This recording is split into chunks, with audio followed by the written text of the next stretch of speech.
والعاقبة للمتقين والصلاة والسلام على سيد الأنبياء والمرسلين وعلى آله وصحبه أجمعين. أما بعد، أعوذ بالله السميع العليم من الشيطان الرجيم. بسم الله الرحمن الرحيم. وما خلقت الجن والإنس إلا ليعبدون. آمنت بالله صدق الله مولانا العظيم. إن الله وملائكته يصلون على النبي يا أيها الذين آمنوا صلوا عليه وسلموا تسليما. اللهم صل على سيدنا ومولانا محمد وعلى آله وصحبه وبارك وسلم. مولاي صل وسلم دائما أبدا على حبيبك خير الخلق كلهم.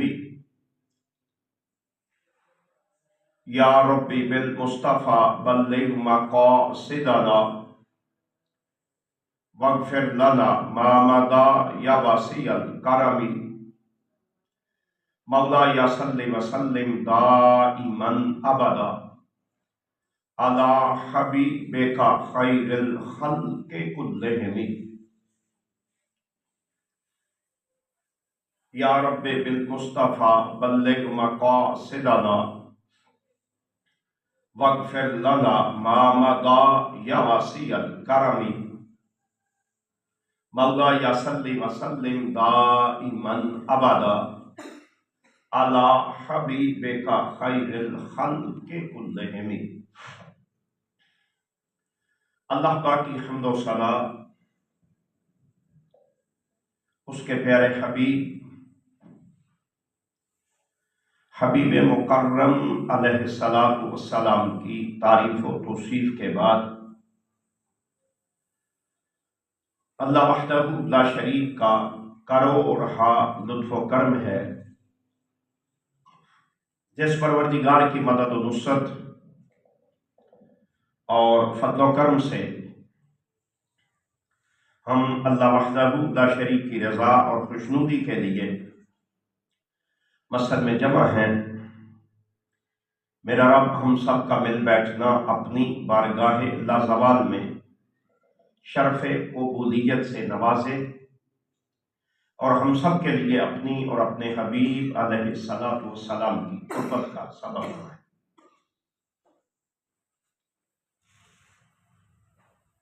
شعبان المعظم کی نسبت مبارکہ سے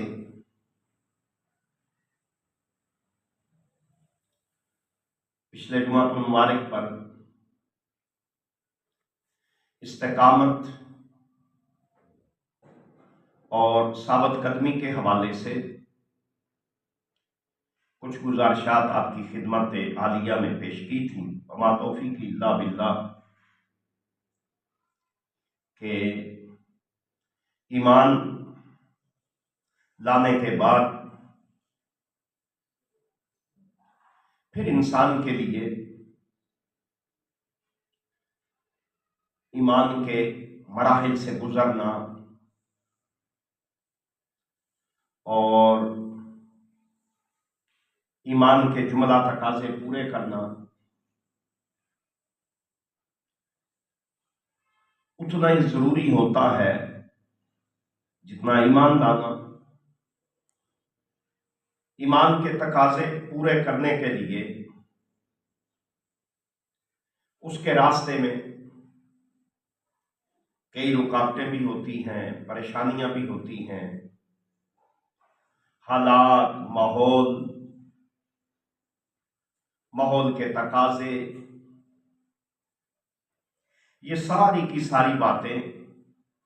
پھر شیطانی معاملات، اور اس سے بھی بڑھ کر ان کی نسبت اور مشکل مرحلہ انسان کے لیے نفسانی تقاضے اور نفس کی معاملات اور رکاوٹیں، اور ان سب سے گزرتے ہوئے پھر مالک اعلان فرماتا ہے کہ وَاعْبُدْ رَبَّكَ حَتَّى يَأْتِيَكَ الْيَقِينُ۔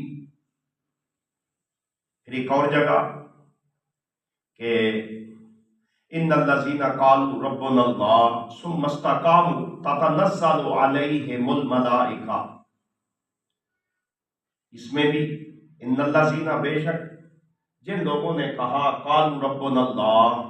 اللہ ہمارا رب ہے، اگر تو ظاہراً تو اس میں کوئی پریشانی اور رکاوٹ نہیں، مگر مالک فرماتا ہے کہ ان الذین قالوا ربنا اللہ ثم استقاموا،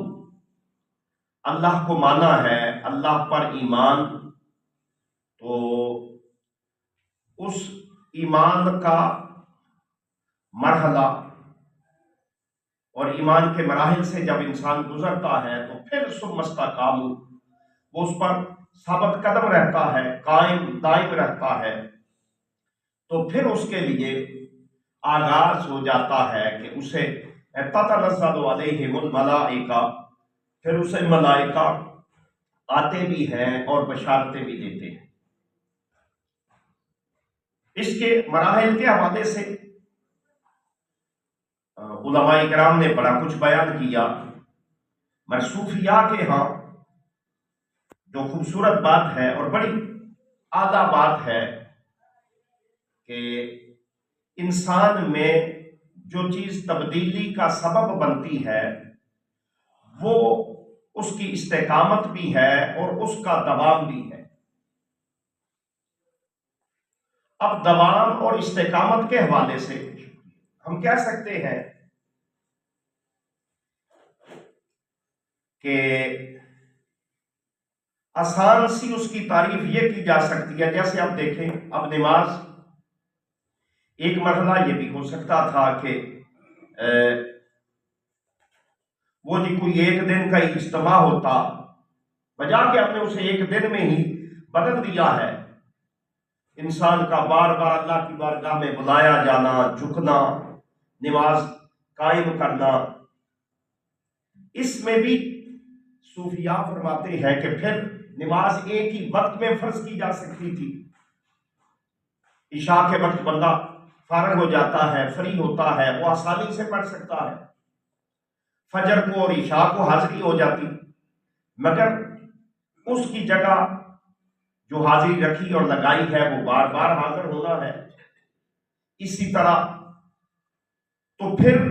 اس سے مجھے اور آپ کو یہ سمجھ آتی ہے کہ اسے ہی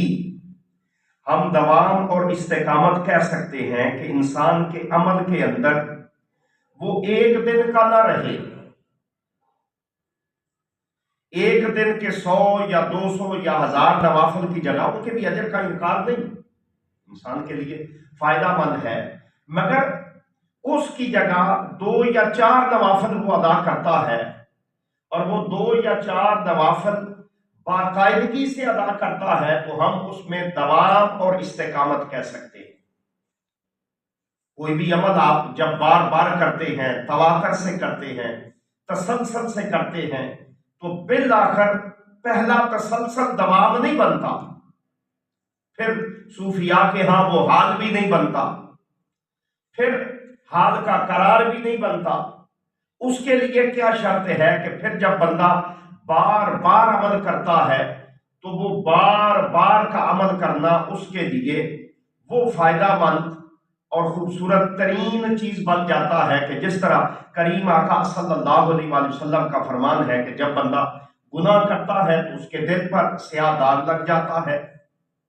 اب وہ توبہ کرتا ہے، اعمال صالحہ کرتا ہے، تو اس کا وہ داغ اس کی توبہ اور اعمال صالحہ سے مٹ جاتا ہے، اور اگر نہیں کرتا تو وہ دل کہ جسے ایک طرف خالق کائنات نے کہا کہ اللہ نور السماوات والارض، مثل نورہ کمشکات فیہا مصباح، اللہ آسمانوں اور زمین کا نور ہے، اللہ نور السماوات والارض، مثل نورہ، اس کے نور کی مثال یہ ہے، کمشکات فیہا مصباح، ایک خانہ ہے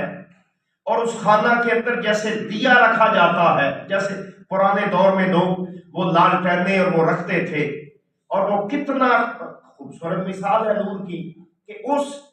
جو خانہ ہے، وہ جو چوکچا رکھنے والی جس میں دیا رکھا جائے، وہ اس نور سے اس انداز میں روشن ہے کہ پھر اس کی روشنی ہر چیز کو منور کر رہی ہے۔ کئی مفسرین نے فرمایا کہ اس سے مراد انسانی دل ہے، اور اس دل کی طہارت اور تزکیہ اور تصفیہ کے بعد وہ دل جو صرف پمپنگ کے لیے نہ رہ جائے، جو صرف بلڈ کے لیے نہ ہو، بلکہ جسے سلطان الاولیاء حضرت سلطان باہو رحمۃ اللہ تعالی علیہ فرماتے ہیں کہ پھر اس میں اللہ انشراح فرماتا ہے، تو اس میں اللہ ایسا دیا روشن فرما دیتا ہے کہ پھر جس دیے سے اس کا جسم و جان ہی منور نہیں ہوتا، بلکہ جو قریب بھی آتا ہے وہ اس کی قربت کے باعث اس سے نور حاصل کرتا ہے۔ اب ایک طرف تو اللہ کے نور کی وہ مثال ہو گئی، اور دوسری طرف ہے کہ وہ روشنی کی بجائے، نور کی بجائے سیاہ ہو جاتا ہے، اور سیاہی اس کے پورے اس کے جسم کو گھیر لیتی ہے، اور جب گھیرتی ہے جس کا مطلب یہ ہوا کہ پھر یہ دونوں چیزیں، ایک چیز ہے کہ جب اللہ کی طرف قدم اٹھے تو یاد رکھ لے، بلا شبہ اس میں بعض اوقات بندہ سوچتا ہے اب اللہ کی طرف قدم اٹھنے میں انسان کبھی بھی، یہ ایک عجیب سا تصور ہے، دنیا میں تو ہے نا کہ کسی کو کسی سے تعلق قائم ہو گیا، کوئی محبت کی وابستگی کا سلسلہ ہوا تو وہ پہلے آگے نہیں ہوتا، مگر جس محبت کو ایمان کہتے ہیں وہ یہ ہے کہ میں اور آپ یاد رکھ لیں جہاں خود نہیں آئے۔ بندہ مسجد کی طرف اس کے قدم اٹھتے نہیں بلکہ اٹھائے جاتے ہیں، اور وہ اٹھائے جاتے ہیں اللہ کو۔ ام المومنین حضرت عائشہ صدیقہ سلام اللہ علیہا فرماتی ہے کہ بندہ دیکھنا چاہے کہ میرے اوپر اللہ راضی ہے یا نہیں، تو وہ دیکھے کہ میں اگر دین کے راستے پر آسانی سے چل رہا ہوں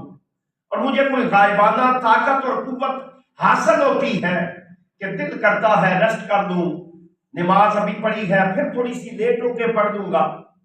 تھوڑی سی دونوں نمازوں کو ملا لوں گا، 2 نمازیں مل جائیں گی، 3 ملا لوں گا، اور اس کی جگہ فوراً بندے کا ارادہ بن جاتا ہے کہ نہیں،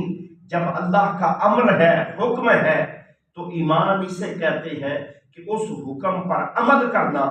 اور اس حکم پر عمل کا مطلب یہ ہے کہ میرا ایمان ہے تو میں اس کے راستے کی طرف چلوں۔ لہذا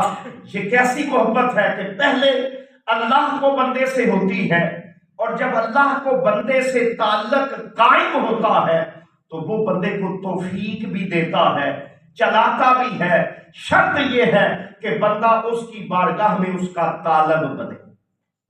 جو لڑائی ہے وہ صرف اتنی ہے کہ بجائے بندہ لوگوں کو دوڑانے کے، بجائے فتنہ فساد قائم کرنے کے، بجائے کہ اپنے شیطانی راستے کو اپنانے کے کہ مجھے یہ ماحول پسند نہیں، مجھے یہ راستہ پسند نہیں، میں روکنا چاہتا ہوں، حالانکہ پھر بھی بندہ روک نہیں سکتا۔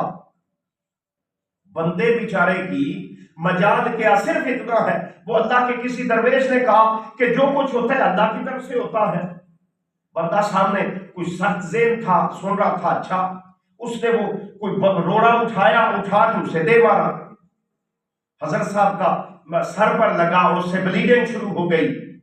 جب اس بابے نے اس کی طرف دیکھا، کہا کیوں ناراض ہوتا ہے، تو نے تو کہا جو کچھ ہے اللہ کی طرف سے ہے۔ فرمایا اب بھی بلا شبہ اللہ کی طرف سے ہے، مگر دیکھنا یہ ہے کہ اللہ نے اس برے عمل کے لیے انتخاب کس کا دیا، کہ ہم اگر صحیح راستے پر چل رہے ہیں تو اس کی توفیق ہے۔ حقیقی ایمانی مسئلہ تو یہ ہے کہ جب راستے پر نہیں چلتے تو وہ بندے کے اپنے نفس کی کہانی ہوتی ہے، وہ اسے مس گائیڈ کر دیتا ہے، وہ خود اس کا بادشاہ، استاد اور مربی بنتا ہے، جب مربی وہ بن جاتا ہے تو پھر پوری دنیا بھی سمجھائے انسان کو سمجھ نہیں آتی، پوری دنیا۔ اب کہیں کھڑے ہو نا، کسی کو نماز کی دعوت دے کے دیکھ لیں، وہ کہے گا جا یار تو، آپ سارا زور لگا لیں، اسے علم ہے میں غلط ہوں، قرآن و سنت کے مطابق میں، اب ہونا تو یہ چاہیے کہ وہ خوش ہو، خوش نہیں ہوگا۔ کیوں نہیں ہوگا؟ اس لیے کہ اس نے اس راستے کو ہی نہیں اپنایا،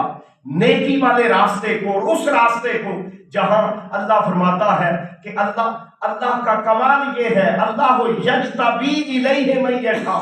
ویہدی الیہ من ینیب، اللہ فرماتا ہے اس کا اپنا انتخاب ہے، واللہ یختص برحمتہ من یشاء، اللہ فرماتا ہے کہ میری رحمت تمہیں گھیر لیتی ہے، اور کسے گھیرتی ہے؟ یہاں شرط یہ رکھی، اس کے لیے شرط یہ ہے کہ جس کو اللہ پسند فرماتا۔ اب یہ کیسے ممکن ہے کہ بندہ کہے میں اللہ کا پسندیدہ تو بن جاؤں، مگر اللہ کے لیے وہ کوئی 10 منٹ بھی نہ نکال سکتا ہو؟ اللہ کا محبوب بننے کی تو مجال ہو، مگر میں نے جو پچھلی دفعہ کہا تھا نا کہ اس میں جو شرط ہے کہ جب اللہ کو مانا ہے تو اللہ کے ماننے کا مطلب یہ ہے ایک ہی راستہ ہے کائنات میں، کوئی اور راستہ ایسا راستہ نہیں جو انسان کو اللہ کی طرف لے جائے اور کامیابی کی طرف لے جائے، ماسوا اس راستے کے جو اس کے محبوب صلی اللہ علیہ وآلہ وسلم کی پیروی کا، جو اس کے حبیب کی پیروی کا ہے۔ جب اس کے حبیب کی پیروی کا راستہ ایک ہی راستہ ہے جو سیدھا راستہ، اب بندہ کہے میں اسے تو نہیں اپناتا، نہ میں اس راستے پر چلتا ہوں، نہ چلنے کی کوشش کروں گا، اس کی جگہ میں کہوں کہ میں اللہ کا محبوب ہوں، نہیں، وہ اللہ کا محبوب نہیں ہو سکتا جب اللہ کے حبیب صلی اللہ علیہ وآلہ وسلم کے راستہ اور اسوہ کاملہ کے راستے پر چلا نہیں ہے، چلتا نہیں ہے، تو یاد رکھنے والی بات ہے وہ جو مرضی کرتا رہے، جو مرضی دعوے کرتا رہے، اس کے سارے دعوے اپنی جگہ، مگر ان دعووں میں حقیقت کے لیے شرط یہ ہے، اور پھر رحمت دو عالم صلی اللہ علیہ وآلہ وسلم کی ذات کے لیے یاد رکھیں، دنیا میں تو ہے نا کہ ہم ایک اسوہ مبارکہ پر صرف نہیں عمل ہوگا، میرے آقا صلی اللہ علیہ وآلہ وسلم کا اسوہ بھی شرط ہے، مگر ایمان بالرسالت میں جو تقاضے ہیں، ایمان بالرسالت کے تقاضوں میں اسوہ کاملہ سے، حضور کی پیروی سے بھی پہلے جو شرط ہے وہ حضور کی ذات سے ذاتی تعلق ہے، صلی اللہ علیہ وآلہ وسلم، حضور کی ذات سے تعلق نہیں ہوگا، یاد رکھ لیں کبھی بھی زندگی میں نہ استقامت آ سکتی ہے، نہ انسان اس راستے پر چل سکتا ہے۔ سب سے پہلے جو میرے آقا صلی اللہ علیہ وآلہ وسلم پر جو جماعت ایمان لائی ہے، اس کے ایمان کو کبھی دیکھیں تو اس کے ایمان کے تقاضوں میں ایک طرف تو ہے کہ حضور صلی اللہ علیہ وسلم نے جو کہا، میرے آقا صلی اللہ علیہ وسلم کی جو سنت مبارکہ ہے اس پر بھی عمل ہے، اور سنت مبارکہ سے پہلے حضور کی ذات سے تعلق ہے۔ اللہ جس جگہ بھی اللہ نے رسالت کے لیے دعوت دی ہے، لوگوں کو رسالت کی طرف بلایا ہے، تو رسالت کی طرف بلانے میں اس میرے اللہ نے حضور صلی اللہ علیہ وسلم کا ماننا بھی شرط رکھا، اور حضور کی ذات کو ماننے کے بعد حضور کی ذات سے تعلق کی بھی دعوت دیا۔ یعنی ہم یوں کہہ سکتے ہیں کہ حضور کی تعلیمات پر بھی اور حضور کی ذات سے بھی۔ اب ایک بندے کا اگر حضور کی ذات سے ایمان کمزور ہے، وہ تعلیمات پر تو عمل کرتا ہے، تعلیمات کے عمل پر تو کوئی اعتراض نہیں، مگر وہ تعلیمات اس کے لیے جس شریعت مطہرہ پر وہ عمل کر رہا ہے وہ اس کے لیے نور بن جائے، اس کے لیے وہ راستہ بن جائے، اس راستے پر چلنے کے لیے جو بنیادی شرط اور امر ہے وہ یہ ہے کہ پھر حضور کی تعلیمات پر بھی عمل ہو، اور حضور علیہ السلام کی تعلیمات پر عمل سے قبل حضور کی ذات سے بھی تعلق۔ اللہ یا ایھا النبی انا ارسلناک شاہدا ومبشرا ونذیرا۔ اب آسان سی بات ہے، میرے حبیب مکرم صلی اللہ علیہ وسلم، ہم نے آپ کو رسالت عطا کر دی۔ اب قرآن حکیم کو سورہ احزاب کی آیت مبارکہ ہے، آسان سی بات ہے، اللہ فرما رہے میرے محبوب تمہیں رسالت دی، کس لیے دی؟ کہ لوگوں کو بلا۔ مگر کریم اللہ نے اپنے محبوب سے جب بھی بات کی ہے وہ اس انداز میں کی ہے کہ بلا شبہ اللہ خالق، اس کا محبوب مخلوق، مگر خالق و مخلوق کے اس تعلق میں خالق کائنات نے جب بھی تاجدار کائنات صلی اللہ علیہ وسلم کی ذات کا ذکر کیا ہے، اس ذاتی عالی صفات سے اس انداز میں تعلق بیان کیا ہے کہ جو تعلق بھی ہے اور محبت بھی۔ یاسین والقرآن الحکیم انک لمن المرسلین علی صراط مستقیم۔ اب سوچنے کی بات ہے، یاسین میرے حبیب، یہ حضور صلی اللہ علیہ وسلم کا ذکر ہو گیا، والقرآن الحکیم میرے محبوب جو تیرے اوپر نازل کیا ہے وہ سارا قرآن ہے، اس کے علاوہ کیا رسالت ہے؟ اور اللہ ہے، اس نے کہا نہیں، میری طرف سے یہ اعلان کے باوجود انک لمن المرسلین، میرے مالک جس پر کتاب اترتی ہے وہ رسول ہی تو ہوتا ہے۔ اب جہاں بھی کبھی یا ایھا المدثر قم فانذر، یا ایھا المدثر نہ بھی ہوتا، قم میرے محبوب کھڑا ہو جا، فانذر لوگوں کو دعوت دے، لوگوں کو ڈرا۔